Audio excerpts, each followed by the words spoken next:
Olá, a paz do Senhor Jesus. O título do nosso vídeo de hoje é: o que você é por fora é o mesmo por dentro? Acompanhe comigo aquilo que o Espírito Santo de Deus tem para falar ao seu coração. Dando continuidade dentro dos ensinos das parábolas de Jesus Cristo, nós iremos falar hoje sobre a parábola do joio e do trigo. Então, a aplicação daquilo que o Espírito Santo de Deus trouxe ao meu coração. E para isso eu já quero compartilhar com vocês a palavra que se encontra no livro de Mateus, capítulo de número 13, do versículo 24 ao 30. Lembrando que essa parábola do joio e do trigo, ela é uma particularidade do livro de Mateus. Ou seja, ela só está presente aqui no livro de Mateus. Então, nos outros evangelhos sinóticos, nem Marcos, nem Lucas, ela não está. Então, ela é apenas uma peculiaridade do livro de Mateus. Então, vamos para a leitura. Mateus, capítulo número 13, versículo 24 ao 30, que nos diz assim: Propôs-lhes outra parábola, dizendo: O reino dos céus é semelhante ao homem que semeia boa semente no seu campo. Enquanto, porém, os homens dormiam, veio o seu inimigo, semeou o joio no meio do trigo e se foi. Quando o trigo cresceu e frutificou, apareceu também o joio. Então, indo ter com ele os servos do dono do campo, lhe disseram: Senhor, não semeaste tu no teu campo boa semente? Como então está cheio de joio? Respondeu-lhes ele: O inimigo fez isso. Perguntaram-lhes os servos: Queres que vamos arrancá-lo?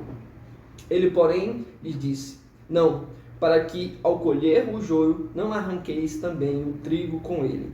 Deixai crescer ambos juntos até a colheita. Por ocasião da colheita, direi aos ceifeiros: Colhei primeiro o joio, amarrai-o em feixes para o queimar. Então colhei o trigo e guardai-o no meu celeiro. Essa parábola, Jesus Cristo ele vai trazer também a explicação do significado dela, assim como na parábola anterior que nós falamos sobre a parábola do semeador. E aí, de maneira bem simples, Jesus Cristo vai explicar que o campo é o mundo, que o semeador é o próprio Jesus, ou seja, o Filho do homem que lança a semente do trigo, que são os filhos de Deus. E vem o inimigo, que é o diabo, e lança também a sua semente, a semente que é o joio. Então essas sementes, elas vão crescer juntamente com o trigo, e ali não há como identificar, não há como diferenciar o joio do trigo. E aqui é algo muito lindo, um ensino muito grande que Jesus Cristo, o Espírito Santo nos traz aqui, que às vezes nós como cristãos, como crentes, queremos exercer esse julgamento. Quem é joio, quem é trigo? Foi isso que os servos daquele Senhor fez. Quem é? Senhor, quer que nós arranquemos o joio para que ele não danifique, vamos dizer assim, o trigo. Mas aí o Senhor, muito experiente, já compreendendo aquilo ali que pode ser que aquilo ali era algo corriqueiro do inimigo daquela pessoa, lançar ali essa praga, que seria o joio no meio do trigo. E aí ele, muito sábio, vai dizer: não, aguarda o momento da colheita, que aí nós arrancamos o joio primeiro, toca fogo, joga no fogo, e aí colhe só o que é bom, que é o trigo. E aí a aplicação disso, que como eu falei, nós como cristãos, crentes, queremos exercer esse julgamento. Mas só o Pai, só Deus Pai conhece verdadeiramente o nosso interior. Por isso o título do nosso vídeo: será o que nós temos apresentado por fora somos realmente por dentro? Porque nós podemos apresentar por fora algo, cristãos, ter um comportamento de crente, mas por dentro ser algo totalmente contrário daquilo que nós apresentamos. Podemos ler a Bíblia todos os dias, orar, estar na casa de Deus, todos os cultos, mas os nossos frutos, o nosso interior pode não resultar o que realmente nós estamos apresentando por fora, esse religiosismo. Mas o que eu quero compartilhar com vocês, no vídeo de hoje, que além disso, que o Espírito Santo de Deus trouxe ao meu coração, ao eu realizar essa leitura, eu estava lendo aqui, o Espírito Santo trouxe ao meu coração isso, Porque nós temos será quem é joio e quem é trigo? Nós queremos fazer esse julgamento. Mas esse julgamento só está nas mãos de Deus. Só Ele sabe, só Ele conhece. E aqui algo mais profundo, né, que eu queria compartilhar com vocês, que o Espírito Santo de Deus já falou no meu coração, é que esse texto é uma autoanálise a minha e a sua vida. Porque eu acredito, você pode ter um posicionamento diferente do meu, mas eu acredito que nós, como cristãos, podemos ser tanto em um momento joio ou trigo. Depende do quais são o que nós estamos sendo por dentro. Porque nós podemos ser cristãos e não ser discípulo de Cristo. Nós podemos apresentar algo externamente, né, práticas espirituais, ser um religioso, mas não ser um discípulo de Cristo verdadeiramente. E é isso que eu quero compartilhar no vídeo de hoje com vocês. Apenas quero trazer algumas evidências bíblicas que vão de acordo, né, com o que eu estou compartilhando com vocês, com aquilo que o Espírito Santo de Deus falou no meu coração. Que nós cristãos, que acreditamos, fomos alcançados pelo amor de Cristo, cheios do Espírito Santo, nós podemos ser joio sim. E o que nós devemos buscar, claro, é ser trigo. Porque no grande dia, na colheita, né, quando vier o fim dos tempos, o juízo final, e aí, em qual desses dois tipos estaremos enquadrados? Porque externamente é o mesmo, mas a diferença é que o trigo apresenta um fruto bom e o joio apresenta um fruto que tem toxinas, que vai fazer mal àquela pessoa que come. Então, é isso que vai diferenciar. E quem pode fazer essa separação, como o Espírito Santo de Deus acabou de falar no meu coração? O único que pode fazer esse julgamento, tirar, né, quem é e quem não é apenas o próprio Deus que pode fazer, chegar a essa conclusão. E aí, para ir de acordo com o que eu estou falando com vocês, que nós podemos nos enquadrar, né, mesmo sendo cristãos, apresentando algo por fora, e nos enquadrar como joio ou como trigo, eu quero trazer dois exemplos. Primeiro ponto, o apóstolo Paulo, que antes se chamava Saulo. Então nós sabemos que Saulo era um estudioso da Bíblia Sagrada. Foi um homem formado aos pés de Gamaliel, ou seja, era um homem estudado nas Sagradas Escrituras, é um homem que conhecia a fundo a palavra de Deus. Quanto ao cumprimento das leis, né, mosaicas, as leis do judaísmo, ele mesmo, o próprio Paulo diz que era fariseu, ou seja, cumpria à risca todos os mandamentos, todas as ordenanças, todas as práticas religiosas, os sacrifícios, cerimônias. Ou seja, por fora apresentava trigo, vamos dizer assim. Mas por dentro, nós sabemos que era perseguidor da igreja, ou seja, era joio. Então, externamente, ele estava apresentando algo que aos olhos de todos ao seu redor poderia concluir que ele era joio. Então, ele pegou cartas, né, com o sumo sacerdote, e aí para perseguir os cristãos. E nós sabemos que ao ir para Damasco, ele tem um encontro com Jesus Cristo. Jesus Cristo aparece para ele: Saulo, Saulo, por que tu me persegues? E aí Paulo vai perguntar: quem és, Senhor? E Jesus vai falar para ele: sou Jesus Cristo, aquele que tu persegues. Então nós vemos que nesse momento, Paulo, até então, antes de conhecer Jesus Cristo, apesar de apresentar externamente ser trigo, ele estava no meio, talvez, da plantação, do campo, mas internamente era joio. Mas a partir do momento que ele tem um encontro com Jesus Cristo, ele verdadeiramente se torna trigo.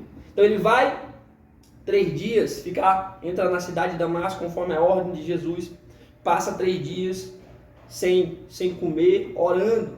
E aí o próprio Jesus aparece para Ananias: Ananias, vai lá numa rua chamada direita, na casa de Judas, que lá tem um homem chamado Saulo, e aí você vai impor a mão nele, que ele já teve essa visão, e ele vai ser curado da sua cegueira, suas escamas dos seus olhos irão cair. E aí Ananias se assusta. Como assim? Esse cara que perseguia os cristãos. Mas Jesus dá uma ordem, ele vai, ora por Saulo, e esse Saulo se torna o nosso apóstolo Paulo. O cara responsável por construir, estruturar, sistematizar todas as ideias fundamentais do nosso cristianismo. Nós sabemos que Paulo foi um homem fundamental para o que nós conhecemos hoje como cristianismo. Então ele organizou, sistematizou. Então nós vemos um homem para dar embasamento no que eu falei, que nós podemos ser joio ou trigo. Então nós, eu e você, devemos nos autoanalisar. Porque naquele grande dia nós deveremos nos apresentar como trigo. Nós estamos na mesma plantação. Então por isso que eu acho que nós não conseguimos definir. Eu não posso definir, você não pode definir quem é joio e quem é trigo. Apenas o Pai. E eu acredito que essa definição só será realizada naquele grande dia. Como nós iremos chegar naquele grande dia? Como nós iremos nos apresentar naquele grande dia? Sabemos que tem uma caminhada. E nós podemos, se nós fraquejarmos, se nós deixarmos de buscar, nós podemos nos tornar joio no meio do trigo. Então ele tem um encontro, esse é um ponto, Pedro, e essa situação de Pedro foi algo que eu perguntei para o Senhor. No meu relacionamento de intimidade com o Senhor, no meu devocional, perguntei, Senhor, algo que estava na minha mente, estava me confundindo, e eu fui perguntar para o Espírito Santo de Deus, Deus, se o Senhor quiser me responder, o Senhor responde, se não quiser, não precisa responder, porque nós sabemos que Deus, ele nos responde, ele fala conosco, pela sua misericórdia, porque nós, pecadores, não merecemos, mas ele, pela sua infinita graça e misericórdia, pelo seu grande amor, ele nos revela, ele fala conosco, e fica até uma orientação para você também, que se tiver alguma dúvida, perguntar para o Espírito Santo. Tem dúvida? Pergunta para ele que ele vai te responder. E aí eu perguntei para o Senhor, Senhor, como é que pode uma pessoa, será que tem como? Na verdade foi isso que eu perguntei. Senhor, é possível uma pessoa ser cheia do Espírito Santo, ter um encontro verdadeiro com o Senhor, e mesmo assim ainda pecar? Aquilo estava confundindo a minha mente. E aí, o Espírito Santo de Deus me trouxe à memória, Pedro, aquela situação que Jesus Cristo pergunta aos seus discípulos, quem vocês dizem que eu sou? Quem eles dizem que eu sou? Quem eles dizem ser o Filho do Homem? E aí eles vão dizer, alguns dizem ser Elias, outros Jeremias. E aí Jesus vai perguntar, e vocês, quem dizem que eu sou? E Pedro vai dizer, tu és o Cristo, o Filho do Deus vivo. E aí Jesus Cristo vai dizer para Pedro, Pedro, quem te revelou isso não foi a carne nem o sangue, mas foi o Pai, o Deus Pai que está nos céus. E aí na mesma situação, Pedro está sendo usado por Deus. Pedro teve uma revelação do alto, do Deus Pai, ou seja, cheio do Espírito Santo. E na mesma situação, nós vemos que Jesus Cristo começa a apresentar o que vai se acontecer, que ele vai ter que ir, se entrega nas mãos dos principais sacerdotes, vai ser morto, vai sofrer na mão deles, ser morto e no terceiro dia vai ressuscitar. E aí Pedro vai repreender Jesus. Não, Jesus, isso não vai acontecer com o Senhor. E aí Jesus vai dizer para ele, para trás de mim, Satanás, porque você não entende as coisas de Deus, apenas as coisas dos homens. Então foi isso que o Espírito Santo me trouxe. Ou seja, tem como sim você ser usado, ser cheio do Espírito Santo, mas em algum momento se fraquejar, pecar. E aí o Espírito Santo de Deus me disse, tem como, mas isso acontece para quem você dá mais liberdade. Ou seja, se você dá mais liberdade para o Espírito Santo, se você dá mais liberdade para Deus agir na sua vida, ele vai prevalecer. A vontade dele vai prevalecer na sua vida. Mas ao contrário, se você dá liberdade para o diabo agir na sua vida, para Satanás agir na sua vida, a vontade dele vai prevalecer. Então mesmo sendo cheio do Espírito Santo, mesmo tendo uma vida diante de Deus, nós podemos ser joio. Então é isso que eu quero compartilhar com vocês, que nós precisamos estar vigilantes. Não é porque nós estamos na casa de Deus, não é porque nós lemos a palavra de Deus todos os dias, não é porque nós oramos todos os dias, que nós necessariamente seremos trigo. Nós precisamos estar constantemente nos autoanalisando, porque o nosso maior desejo, a nossa maior esperança é aquele grande dia, é ser arrebatado para morar com Jesus Cristo na eternidade, para desfrutar desse amor que já nos alcançou, dessa alegria que nos alcança pelo amor do seu Espírito Santo, viver essa alegria eternamente. Então, mas para isso nós precisamos nos enquadrar como trigo. Não ser apenas um cristão, porque nós sabemos que a maioria, grande parte, vamos dizer assim, quase a maioria da população brasileira é cristã. Mas será que desses cristãos, infelizmente, será que todos são discípulos de Cristo? Será que todos estão vivendo como Cristo viveu? Será que todos estão vivendo o exemplo de Cristo? Essa resposta, tenho certeza que você já sabe. Então nós precisamos compreender que nós estamos num campo, e há joio e há trigo. Como eu falei, nós podemos sim nos enquadrar como joio em algum momento. Podemos sim nos enquadrar como trigo em algum momento. Então cabe a nós nos autoanalisarmos. Porque eu analisar o outro, como o Espírito Santo de Deus falou no meu coração na leitura aqui, eu querer julgar o outro, será que essa pessoa é joio ou será que essa pessoa é trigo? É muito fácil. Mas e eu? E eu, no momento, será que eu sou? Será que eu me enquadro como joio? Será que eu me enquadro como trigo?